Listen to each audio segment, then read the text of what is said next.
So hi guys, today I will discuss the critical appreciation of poem The Elegy Written in a Country Churchyard by Thomas Gray. So don't waste your time. We all will come into the topic. The poem Elegy Written in a Churchyard has been written by Thomas Gray. He was one of the most important poets of 18th century. He was the most learned in Europe, and he was equally acquainted with elegant and profound parts of science, and not superficially but thoroughly. He knew every branch of history, both natural and evil, and had read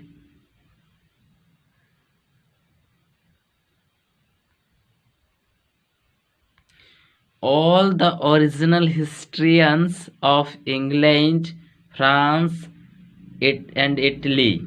So Thomas Gray's Elegy Written in Country Churchyard is one of the best known poems about death of European literature.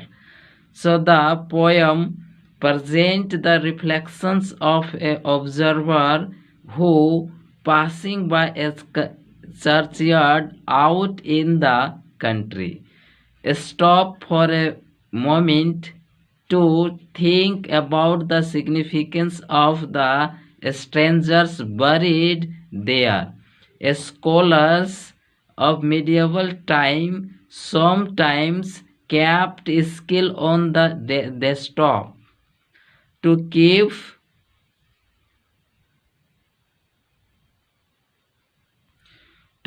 themselves conscious of the fact that somebody they like the skills farmer occupants would die from this practice. We get the phrase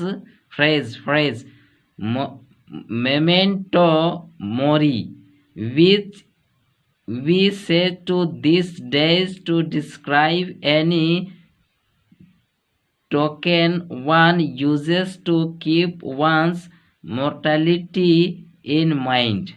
Thomas Gray's elegy begins with the creation of the last evening atmosphere of gloom and melancholy suitable to an elegy. So the poet sits alone in the country churchyard.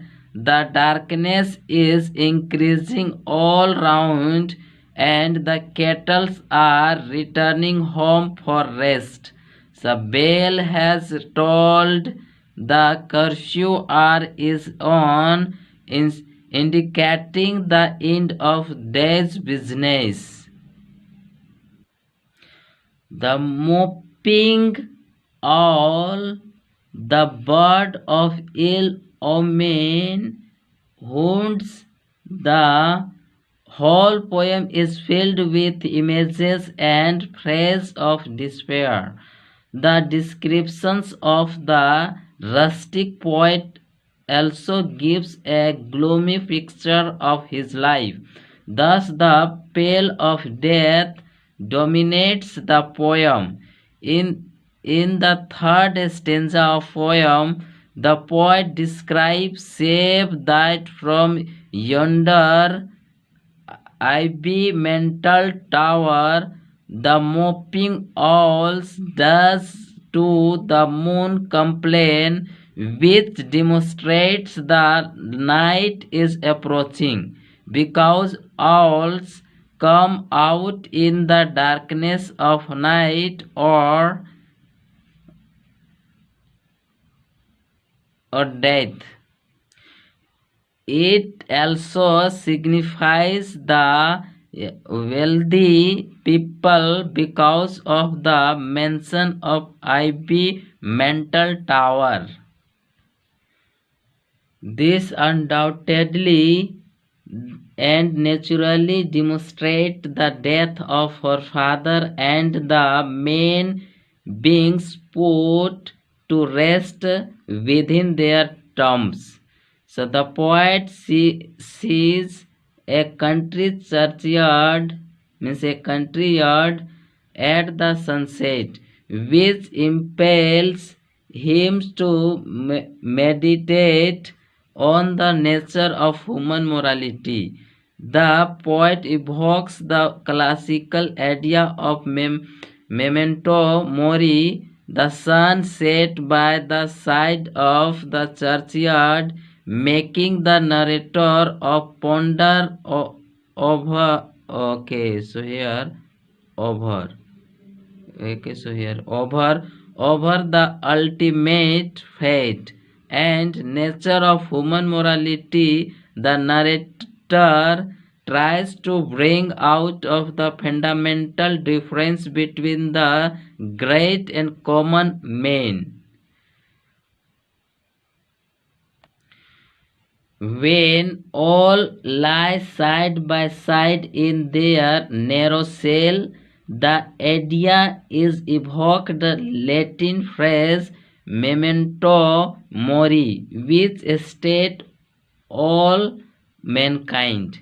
Then, in the fourth stanza, Thomas Gray uses the churchyard scene to evoke the important images, the strength of elms, death as symbolized by the graves, and the comfort provided by the yaws, yaws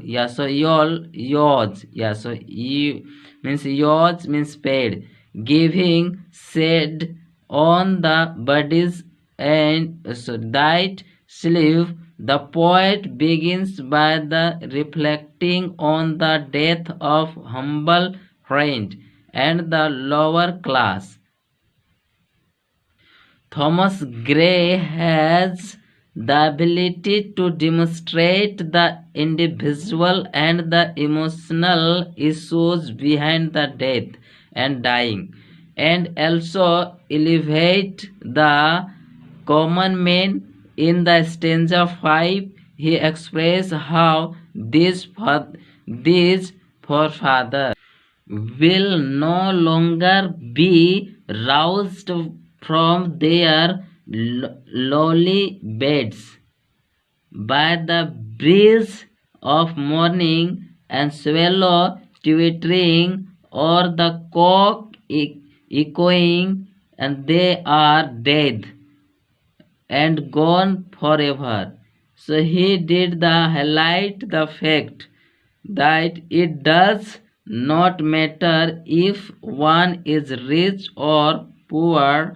In the stanza 9 he writes, the boast of heraldry, the boast of heraldry, the pomp of power, and all that beauty, all that wealth ever gave. So awaits alive the inevitable, are the path of glory lead but to the grave. The poet expresses the death man's nostalgic feeling for the world and his desire to be remembered and the honored after his death in stanza 22 and 3. So life is made of both pleasure and pain, yet no one wants to die.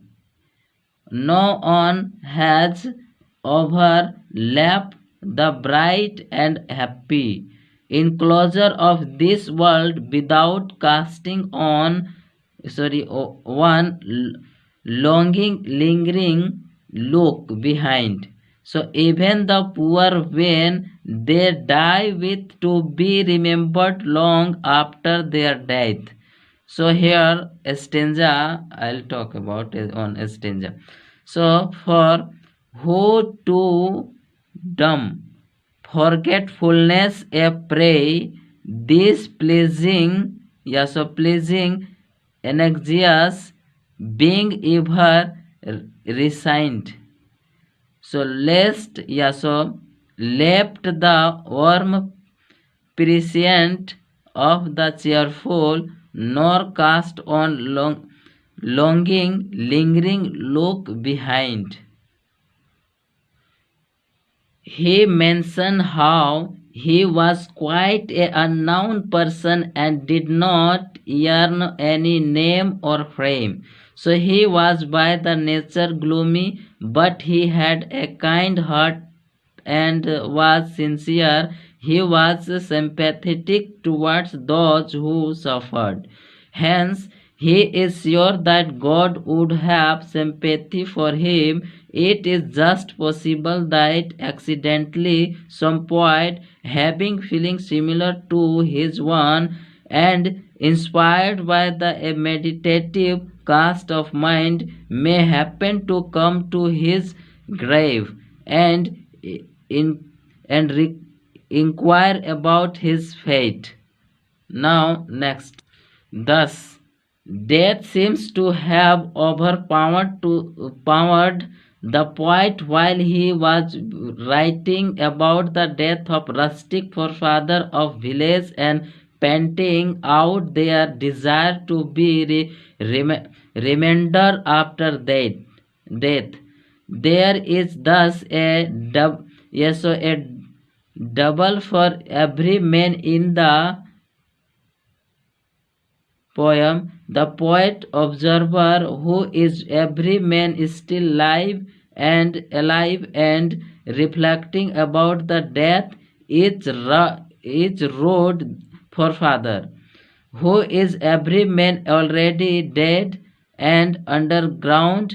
They merge together later in the poem when the poet suddenly projects himself into his own grave and from there reflects about his own helpless desire for